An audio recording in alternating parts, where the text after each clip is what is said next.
Hello दानिया, good कैसे हैं इवनिंग आप? Good sir. बढ़िया इवनिंग, सर, कैसे आप हैं? बताओ। मैं बहुत अच्छा बढ़िया हूँ। सर, आप पहले तो बहुत कैसा? बहुत ढेर सारा शुभकामनाएं आपको और आपकी पूरी फैमिली को कि आपने SBI thank you PO sir. Exam निकाल लिया है। तो thank you congratulations, thank so happy for you. You. और बताइए एस्पिरेंट्स को ताने अपने बारे में कि आप कहाँ से बिलोंग करते हैं, आपकी बैंकिंग जर्नी कहाँ से स्टार्ट हुई, और स्पेशली 600 लोगों में आना पूरे इंडिया में कितना प्राउड मोमेंट है और कितना अपने आप को सेटिस्फेक्शन देता है कि चलो यार फाइनली एसबीआई पीओ मिला। बताइए कुछ। Yes sir. Sir SBI PO तो मतलब ड्रीम ही ये था। बैंकिंग की जर्नी इस एग्जाम के लिए ही स्टार्ट करी थी। बट हाँ, इस साल के मैंने सारे एग्जाम दिए थे। RRB clerk, RRB PO, IBPS clerk, IBPS PO और ये एसबीआई वाले दोनों। आरआरबी पीओ में मेरा नहीं हुआ था, मेरा प्री भी नहीं हुआ था उसमें। तो इसके बाद मैंने आरआरबी क्लर्क दिया, उसका प्री हो गया था बट मेंस नहीं हुआ था। बट इसके बाद मैं बहुत ज्यादा डिसअपॉइंट हो गई थी ये दो फेलियर्स के बाद। बट हाँ, इसके बाद बाउंस बैक करा, फिर से क्लासेस वगैरह सारी स्टार्ट करी। आईबीपीएस क्लर्क भी हो गया, पीओ भी हो गया, देन एसबीआई क्लर्क भी हो गया, अब एसबीआई पीओ भी हो गया। तो बहुत अच्छा लग रहा है सर। आपकी क्लासेस ने 10 बजे 10 पजल, मतलब उसी की वजह से मेरी प्री की पजल में 1 से 1.5 मिनट में बनने लग गई थी। जो सिंपल सिंपल थी वो तो 45 सेकेंड्स तक भी आ गई थी। अरे जिसको बाप पहले रे। सॉल्व करने में 5 5 मिनट लग जाते थे, वो मतलब 1 1.5 मिनट में होने लग गई थी सारी। आरआरबी क्लर्क में तो रीजनिंग में सारे क्वेश्चन करे थे। बस मैथ्स में दो छूट गए थे, उसकी वजह से 78 मार्क्स रह गए थे। अदरवाइज रीजनिंग तो सारा हो गया था उसमें भी। मतलब रीजनिंग तो सर आपकी वजह से बहुत आसान हो गई थी। तो रीजनिंग 40 आउट ऑफ 40 आए थे आपके, और मैथ्स में 38 यस क्योंकि सर। मैथ में दो अटेम्प्ट कम हुए थे। यस। तो हाँ जी आपका इस सर। बार एसबीआई क्लर्क का भी सिलेक्शन हो चुका है इस बार। Yes sir. एसबीआई क्लर्क में भी सिलेक्शन हो गया आपका, यस एसबीआई सर। पीओ में भी सिलेक्शन हो गया, और कौन सा बता रहे थे? आईबीपीएस क्लर्क और आईबीपीएस पीओ। चारों एग्जाम में सिलेक्शन ले चुके हैं आप? जी अरे सर, जी वाह, सर। बहुत बढ़िया बहुत बढ़िया, वेरी गुड। बहुत बढ़िया, कॉन्ग्रेचुलेशन, थैंक चार यू। चार एग्जाम निकालने के लिए। तो जी वही है कि सर। एक बार एग्जाम निकलना शुरू होता है, जैसे कि आपने कहा कि आरआरबी पीओ नहीं हो पाया था, उसका तो प्री भी नहीं हो पाया था आपने बोला। नहीं हुआ आरआरबी था। क्लर्क में आपने कहा क्लर्क का प्री निकल गया था क्योंकि 78 जी किए थे सर। आपने, इतना अच्छा स्कोर किया था।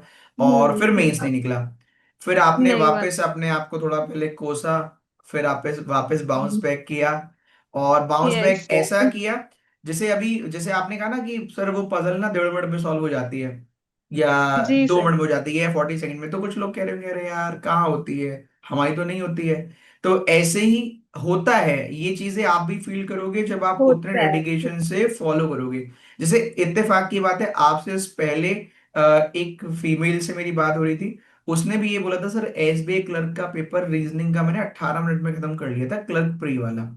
कल रात एक बच्चे से बात हुई, उसने कहा कि सर मैं देखती थी वीडियो, तो लोग लिख रहे होते थे कि मैंने 16 मिनट में ही रीजनिंग कंप्लीट कर दिया। अब 16 मिनट में तो तभी कर पाएगा जब इतनी जल्दी पजल सॉल्व करता होगा। तो बाकी लोग ट्रस्ट यस नहीं कर सर। पाते कि अरे ये तो सब ऐसे ही है। तो फिर उस लड़की ने खुद बोला कि सर मेरे को भी लगता था ऐसा पॉसिबल कैसे, लेकिन अब मैं भी 16 17 मिनट में पूरा रीजनिंग प्री वाला कर हम्म। लेती हूँ। जैसे आप आज बोल रहे हो ना जी। कि मैं 2 मिनट में कर लेती हूँ, दो कैसी पजल में 2 ढाई मिनट भी लग जाते होंगे, 3 मिनट भी लग जाते होंगे, मतलब जी। वो कहने की बात है कि आसान वाली है तो 1.5 2 मिनट में खत्म हो जाती है। तो बाकी हम्म। एस्पिरेंट भी वो समय फील फील तभी कर पाओगे कि ये बच्चा जो बैठा है वो 4 एग्जाम में नौकरी लेके बैठा हुआ है। तो वो तभी तो निकल पाएगी जब वो इतनी अच्छी स्पीड हम्म। होगी, एक्यूरेसी होगी। ठीक है। तो बेकार में कुछ कमेंट मत करने लगना जबरदस्ती का कि कुछ करने लगो कि कैसे इतनी जल्दी सॉल्व हो जाता है। तो पहले मुझे ये बताओ कि आपने ये पजल में इतनी अच्छी स्पीड कैसे करी? जैसे आपने कहा कि 5 6 मिनट लगती थी मेरे को भी पहले स्टार्टिंग में, आप बोल रहे थे। जी सर। तो कैसे इतना इम्प्रूव कैसे किया आपने? सब मतलब पहले मेरे लिखने का तरीका, हिंट्स लिखने का तरीका, जैसे आपने बोला कि सबसे पहले देखो कि मैं कैसे हिंट्स को देखता हूँ कि हमें दोबारा पजल रीड करने की जरूरत भी ना पड़े। उस हम्म। तरीके के हिंट नोट करने, सो वो स्ट्रेटेजी वाज द बेस्ट। और जो आपने बोला था कि छोटा छोटा लिखने का ट्राई करो, अगर बड़ा बड़ा लिखेंगे तो उसमें ज्यादा टाइम कंज्यूम होएगा। सेकंड वो वाली चीज, इन दोनों चीजों से तो सर बस पजल तो 1 1.5 मिनट में खत्म हो जाती थी। प्री की तो सारी, ऑलमोस्ट सारी। इन मतलब दोनों सर लिखने का। 10 बजे 10 पजल। सर मैंने हम्म। एक एक दिन में 5 5 6 6 क्लासेस भी लगाई हैं उसकी। पिछले वाले सर सारे सालों की सारी खत्म। मेरे मेरे पास ऐसे होता था कि सर अब लाइव आ जाए, अब पिछली वाली सारी क्लासेस खत्म हो गई है। तो आपने क्या किया, मतलब जो मैंने बोला वो छोटे छोटे पॉइंट, जैसे क्या होता है कि हर बच्चे सिलेक्शन जो लेता है ना, वो कोई ना कोई एक ऐसा पॉइंट बोलता है जो उसने अलग से सुना। जैसे आपने कहा कि जी। सर वो आपने एक दिन कहा था कि वो छोटा छोटा लिखो, तो वो गेम चेंज कर गया। बिल्कुल। तो कोई कहता है कि किसी ने ऐसे बोला कि सर आपने एक दिन कहा था कि मुझसे भी पजल नहीं बनती थी, तो आपने किसी और को बोला कि प्रॉब्लम लेटर में जितने प्रॉब्लम वर्ड में इतने लेटर है उतनी बार पजल सॉल्व करो तो बनने लगेगी। तो किसी को कोई लाइन अच्छी लग जाती है, वो उस पे जी। इंप्लीमेंट कर लेता है, किसी को कोई अच्छी लग जाती है। ऐसे जो इस वीडियो को देख रहे हैं, शायद आपको भी कोई ऐसी चीज अच्छी लगी हो, वो आपको काम करेगी। छोटा छोटा लिखना, और फिर आपने जो बोला कि सर जैसे आप हिंट लिखते थे, तो मैं भी वैसे हम्म। हिंट लिखती थी, तो मेरा वो हिंट लिखने के तरीके से मेरा समय काफी बच गया। Very good. और बिल्कुल। मेंस की पजल, जैसे मेंस की पजल तो बच्चों को बहुत डराती है, बड़ी बड़ी पजल होती है, फिर मैं तो और भी थोड़ा डेंजर पजल रखता हूँ। तो कैसे उसको टैकल किया, आपको भी कितना समय लगता था स्टार्टिंग में? जी सर, पहले तो आधा आधा पौना पौना घंटा भी लगता था, पर इसके बाद वो मेंस की बदल 10 मिनट में हो जाती थी। मतलब कॉन्फिडेंस आ गया था कि अगर लग गया तो हो ही जाएगा, पक्का हो ही जाएगा। सर मैंने तो लॉजिकल रीजनिंग भी, जैसे बच्चे पहले उसे उठाते हैं ना, तो मुझे ये था कि उसमें नेगेटिव होने के बहुत ज्यादा चांसेस होते हैं। तो वो मैंने सबसे लास्ट पे रखा था कि मेरे पास 1 डेढ़ मिनट रह गया तो मैं कुछ नहीं कर सकती। तो फिर मैं लॉजिकल रीजनिंग पे तभी शिफ्ट होती थी, अदरवाइज मैं पूरा कंप्लीटली रिलाय ना पजल्स पे ही करके गई थी मेंस के एग्जाम में भी। ओके। और ये आपका इनपुट कोडिंग या डीएस या स्लॉग्स इनइक्वालिटी, ये कैसा था? ये सो ये सबसे पहले जैसे आपने बोला था ना, मशीन इनपुट आउटपुट, चाहे 3 4, वो बिल्कुल सही बात थी। 3 4 मिनट, अगर 5 6 मिनट भी लग रहे हैं पर उसमें हमारे 8 नंबर आ रहे हैं, तो उसमें कोई प्रॉब्लम नहीं है। सबसे पहले मशीन इनपुट आउटपुट होता था, डेटा सफिशिएंसी वाले क्वेश्चन होते थे, देन पजल्स करती थी। अगर टाइम बचता था तभी लॉजिकल पे जाती थी, क्योंकि उसमें नेगेटिव के चांसेस बहुत ज्यादा थे। तो इसी ओके। वजह से सर मेंस हो पाया, वेरी गुड, पूरी वेरी गुड। कंप्लीटली आपकी वाली स्ट्रेटेजी से। चलो बहुत बढ़िया। और जब आपको जैसे जब आपने फेलियर्स झेला, तो फेलियर्स में आपने जी कैसे सर। पॉइंट्स, क्या आपको लगा कि ये भी कमी रह रही है, इसको दूर करती हूँ? क्योंकि फिर उसके बाद ही आपने चारों एग्जाम में नौकरी ले ली, लेकिन जब आपका दो जी एग्जाम नहीं निकले, तो आपको क्या लगता है कि वो कौन से रीजन हो सकता है, ये आपको फाइंड किया आपने कि भाई ये रीजन है कि जिस वजह से सिलेक्शन मेरा रुका, वो क्या रीजन हो सकता है? सर, वो रीजन ये था कि मैं मेंस पे ज्यादा फोकस नहीं कर रही थी, मैं प्री ओरिएंटेड होके रह गई थी। तो जब ओके। मुझे ये रियलाइजेशन आई कि प्री एंड मेंस दोनों इकट्ठे ही करने पड़ेंगे, अदरवाइज कुछ नहीं हो सकता, तो मैंने मेंस को, मतलब मैंने डेज अलॉट कर लिए। 2 डेज मेंस करती थी, एक दिन प्री करती थी, मतलब मेंस को भी ज्यादा, मेंस पे डबल फोकस करा, तभी ये चीज पॉसिबल हो पाई सर।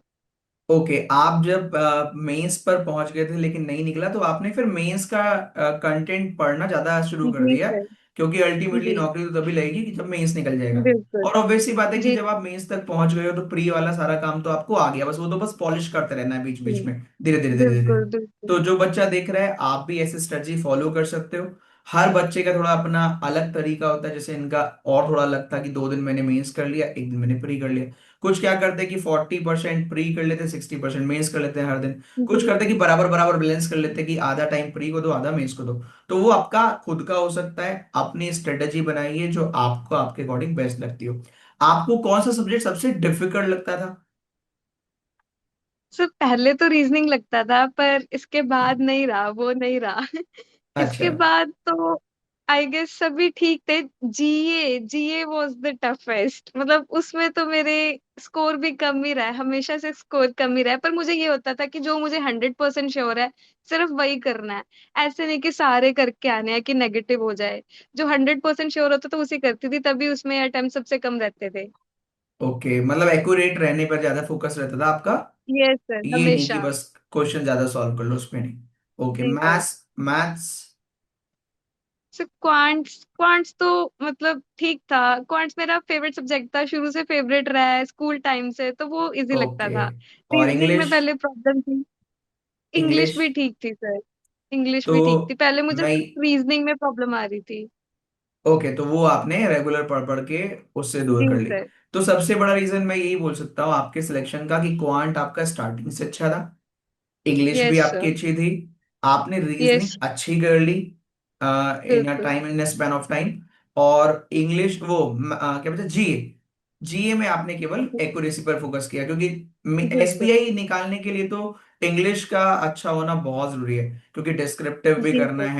है ना। फिर डिस्क्रिप्टिव। जीडीपीआई भी करना है, वो सारी चीजें तभी हो जी। पाएंगी जब आपको अच्छे से इंग्लिश आती होगी। Very good. और कोई इंसिडेंट तानिया अगर आप शेयर करना चाहो, कुछ भी आपका कोई अप डाउन का मोमेंट या कोई अच्छा मोमेंट या कोई भी एक्सवाइजेड जो आपको लगता हो कि ये गेम चेंजिंग था, या कुछ भी आप शेयर करना चाहो।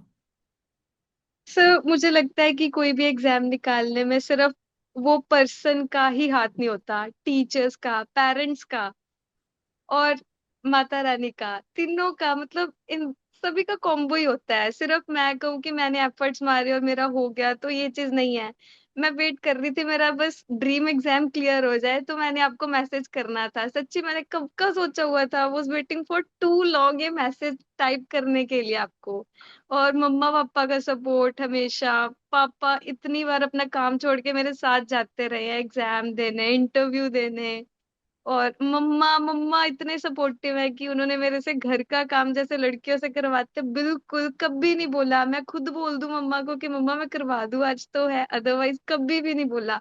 मम्मा बोलते थे तू अपने ड्रीम्स के लिए काम कर, अरे हमेशा वाह, से। और आपका तो सर सपोर्ट रहा ही रहा है। Very good. देखो ये होता है कि मतलब कुछ डेस्टिनी होती है, कुछ हम होते हैं जी अच्छे तो हमें लोग भी अच्छे मिलते हैं, कि वो पेरेंट्स का सपोर्ट हो, टीचर का हो, या एक्स वाई जेड किसी का भी सपोर्ट हो। तो आपने भी आखिरकार उनके ड्रीम्स को फुलफिल किया, कि वो चाहे पेरेंट्स जी आपके आपके साथ जा रहे हैं या आपकी माता जी आपसे काम नहीं करा रही, तो आज वो सारी चीजें पेड ऑफ है कि आपने ना कर दिखाया बिल्कुल। फाइनली। और क्या फीलिंग होती है वो पेरेंट्स ही जानते हैं, कि जब उनका बच्चा सफल हो जाता है ना, तो आज उनको पता है कि वो काम वाम करवाना तो एक अलग चीज है या साथ में आना एक अलग चीज है, लेकिन आज वो गर्व से बोलते होंगे हमारी लड़की एसबीए पी है, या जी हमारी लड़की ने 4 एग्जाम निकाला है। तो उनको पता है कि उनको कितनी खुशी होती है, शायद आपसे जी 100 गुना ज्यादा खुशी पेरेंट्स को होती है। तो जी बहुत सर। अच्छा लगा आपकी बातें सुन के। और सबसे पहले आपने किसको बताया था, मम्मी को बताया, पापा को बताया, किसको बताया सबसे पहले सिलेक्शन का, इस बार मम्मा वाले। मम्मा तो मैंने, मतलब मुझे पता लगा कि रिजल्ट आ गया तो मैं शाउट करने लग गई मम्मा पास आ गए। हमने अपने घर के मंदिर में जाके रिजल्ट खोला, मम्मा तो साथ ही थे, दादी भी साथ में थे। इसके बाद पापा को कॉल करके बताया। अरे वाह, तो ये मोमेंट मतलब लाइफ टाइम कैप्चर हो गया, हाँ, कि जिंदगी जी भर आपके सर। साथ जी रहेगा और उसको कोई नहीं छीन सकता आपसे, हाँ। जी तो सर। अभी हम बिल्कुल। लोग तानिया मीटअप करेंगे, तब आप आना, जी सर। अपनी दादी को लेकर आना, मम्मी पापा को लेकर आना, सबको लेकर आना जिस जिसको आप ला सकते हो, और वहां जी मिलकर और आपके सक्सेस को और सेलिब्रेट करते हैं, ठीक है। जी सर। ओके, बहुत अच्छा लगा थैंक आपसे यू। बात करके, ऐसे ही खुश थैंक रहिए यू सर। और खूब पेरेंट्स का नाम रोशन कीजिए, आप खूब आगे बढ़िए। Okay, bye thank you bye, sir. Take care, bye bye. Bye.